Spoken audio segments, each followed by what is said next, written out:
En France, le second tour de la présidentielle, c'est le 24 avril prochain. Le président Macron mène au jeu des alliances. En Côte d'Ivoire, le gouvernement du Premier ministre Patrick Jérôme Hachi démissionne. Et puis au Mali, 3 Européens interpellés pour activités terroristes présumées. On termine par le Togo. Le gouvernement obtient une réduction sur le billet d'avion à Sky pour la diaspora. Nos invités sont en place. Germain Pouli, directeur de publication de Togo Réveil. Eric Johnson, directeur de publication de l'Union. Et l'activiste panafricain Oris Donkovi. Bonjour, cher monsieur Oris. Non, c'est Germain. Germain, vous allez bien?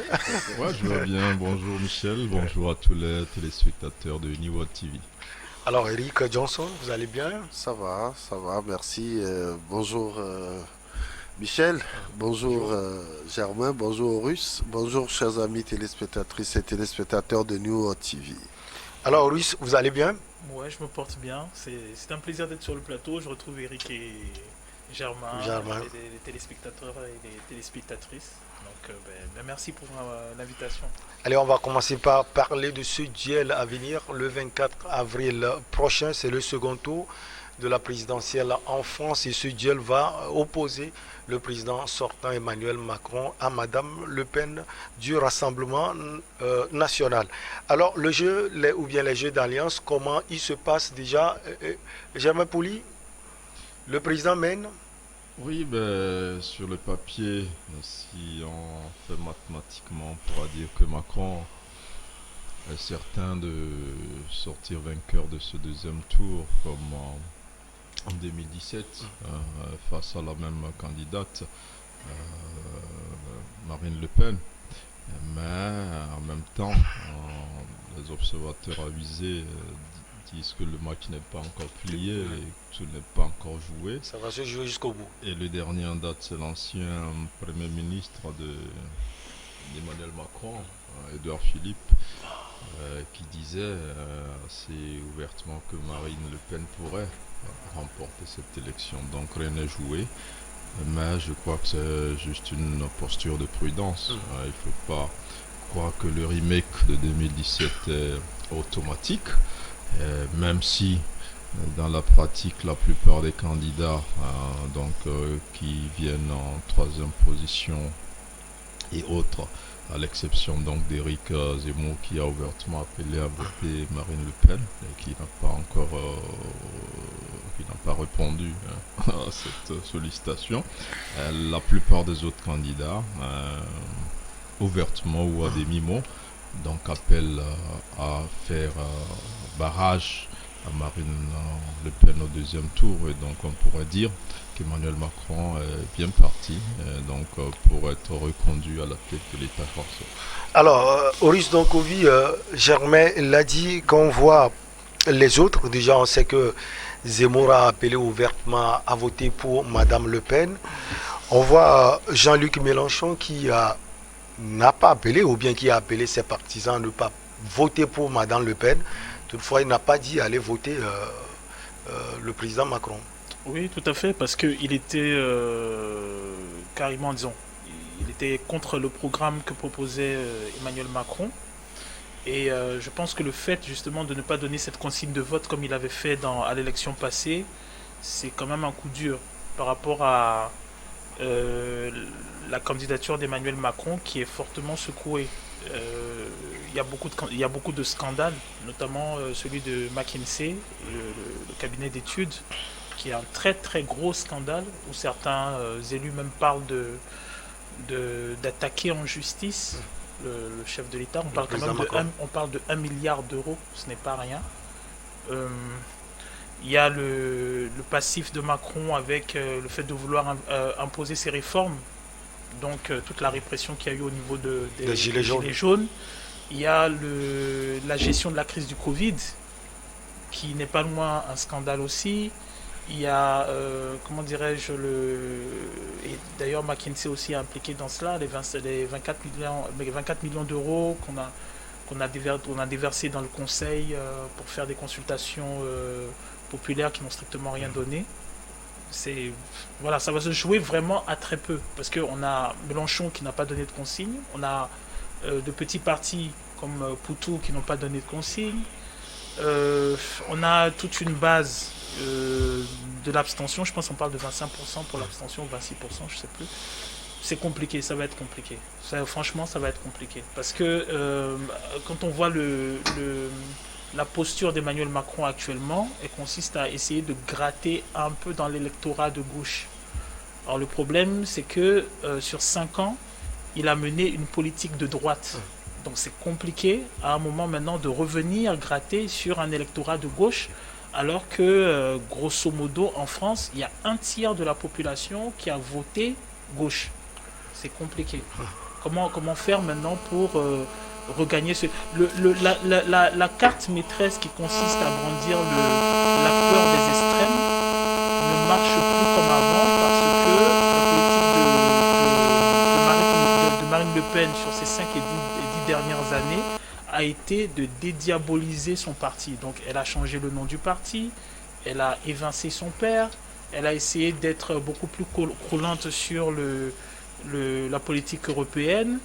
Elle s'est, comment dirais-je, désolidarisée de l'extrême de son extrême, c'est-à-dire de ce que prétendait vouloir faire Éric Zemmour. C'est-à-dire, si vous voulez, le vice même de l'histoire, c'est ça, c'est que avant on avait, comment dirais-je, une Marine Le Pen qui était classée à l'extrême droite, et les médias, sur une dizaine d'années, se sont comment dirais-je, attelé à lui fabriquer une extrême à son extrême, qui était Éric Zemmour. Donc du coup, la personnalité de Marine Le Pen a été dédiabolisée, et le mauvais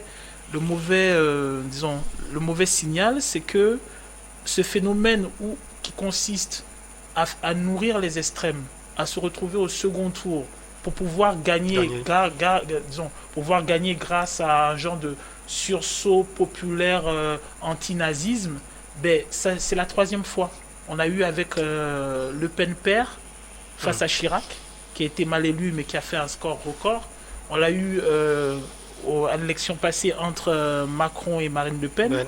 Et maintenant on revient encore avec une 3e fois le même procédé. À un moment, ce procédé, il commence à vieillir, il commence à être percé à jour, et il commence vraiment à avoir mauvaise presse. Ce qui fait que d'ailleurs, justement, on a ce taux d'abstention qui, pour moi, est significatif. 25%, c'est un quart de la population. Alors, Eric Johnson, on sait que Éric Zemmour a appelé ses partisans à aller voter Madame Le Pen. Au même moment, les discours de Madame Le Pen qui pense ne pas travailler avec Zemmour, cela peut aussi fragiliser le report des votes de Zemmour. Il y a également Nicolas Dupont-Aignan qui a appelé ouvertement à voter Marine Le Pen. Il pèse 0,2,06%. Ouais, mais c'est quand même important. Vous savez, aujourd'hui, ce qui se passe, c'est qu'il y a eu plusieurs candidats et les voix se sont dispersées. Le premier arrive avec 24%, le second 27%. 27,84%. Voilà. Et le second 23,4% à peu près. Donc, aujourd'hui, quand on regarde un peu ce qui se passe, il n'y a pas eu de report de voix de Mélenchon directement sur Macron, mais c'est quand même mais appeler à ne pas voter Le Pen, intéressant, ouais. À condition que tous ces partisans suivent la consigne de vote et votent blanc. Donc, si les partisans de Mélenchon votent blanc, ça veut dire que Macron est cul. Ça veut dire que 22% de la population en âge de voter qui va faire quoi du blanc. Vous voyez un peu le schéma qui se Au même présente. moment, dire n'allez pas voter Maintenant, Le Pen, cela ne veut pas dire aller voter Macron d'une manière sous-jacente. Non, c'est pas lui. Dans sa posture, en réalité, comme il avait fait en 2017, il pouvait reconduire cela en disant clairement allez voter Macron. Mais puisqu'il a fait sa campagne contre Macron en disant tout le monde sauf Macron. Et quand vous voyez son programme est conçu justement par rapport aux échecs de Macron. Les domaines dans lesquels Macron a échoué, lui, il a repris tout ça pour bâtir son programme de société. Et donc, si il dit ne votez aucune voix pour Madame Le Pen. Le Pen, ça ne veut pas dire tout de suite voter pour Macron. Attention, parce que les gens vont attendre de toute façon jusqu'à la fin de la campagne pour savoir où aller. Et je reste quand même convaincu qu'à un certain moment, quand Mélenchon verra Le Pen monter dans les sondages, là, il va véritablement donner une consigne de vote. Ne votez pas Le Pen, mais votez Macron. Du moment où la crainte chez les Français, et comme ça dure depuis longtemps, c'est qu'il ne faudrait pas que l'extrême droite vienne au pouvoir. C'est la crainte, parce que, vous savez, la France est une société mégalopoliste. Vous ne pouvez pas demander aux gens de quitter. Aujourd'hui, quand vous touchez même Zemmour, qui a mis beaucoup d'énergie en parlant de l'immigration, lui-même, il vient d'une famille d'immigrés et il le reconnaît. Mais quand on va demander à tous ceux qui ne sont pas français de souche de quitter la France, je crois que la France va se vider totalement. Sur tous les plans. Oui, sur tous les plans. Et il ne faut pas oublier que dans cette histoire d'immigration, il ne faut pas oublier les Juifs, qui représentent également une bonne partie de la population française. Et c'est eux qui ont le poids économique. Aujourd'hui, vous voyez avec quelle aptitude les Chinois arrivent à avoir des affaires en France. Ils achètent même des vignes en France. Or, c'est ce qui constitue le patrimoine français. Mais si les Chinois là devaient quitter, parce qu'ils font partie des populations immigrées, n'est-ce pas? Mais si les Chinois là aussi quittent, c'est l'économie française qui est en train de tomber. Et donc, je crois que ce qui va se passer, c'est vers la fin de la campagne, où on verra les sondages. Aujourd'hui, on a 55, 45. Ouais. Mais je crois que c'est vrai que Macron, il n'a pas fait de campagne au premier tour. Et finalement, il a commencé par aller sur le terrain et à glaner un peu. Mais ce n'est pas toujours évident. Parce que son problème, c'est qu'il a géré la France pendant 5 ans. Et les Français sont en train quand même de le jauger par rapport à sa gestion.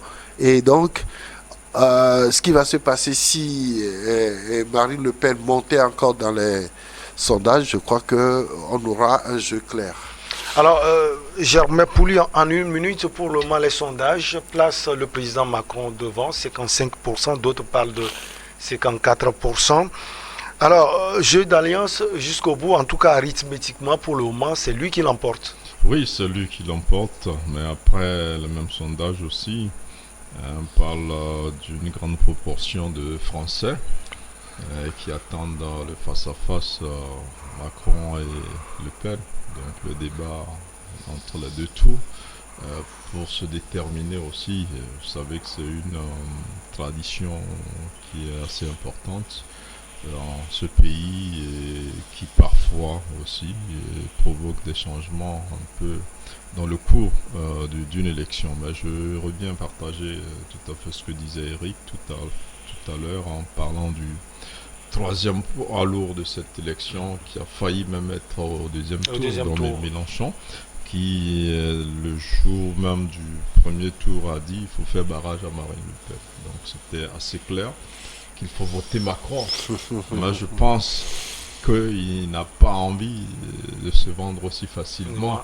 Il y a ces 2 semaines là où il faut quand même que que politiquement les deux hommes se rencontrent pour voir éventuellement en cas de victoire donc de Macron, comment il pourrait accorder une parcelle de pouvoir aussi à la France insoumise de Mélenchon qui aujourd'hui est pratiquement dans le rôle de faiseur de roi pour cette élection, parce que les autres candidats qui donnent des consignes de vote n'ont pas recueilli grand-chose.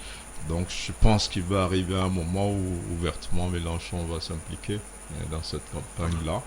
Et on l'a vu un peu au niveau des Républicains, où Valérie Pécresse n'a pas donné de consigne, mais disait qu'à titre personnel, elle allait voter Macron.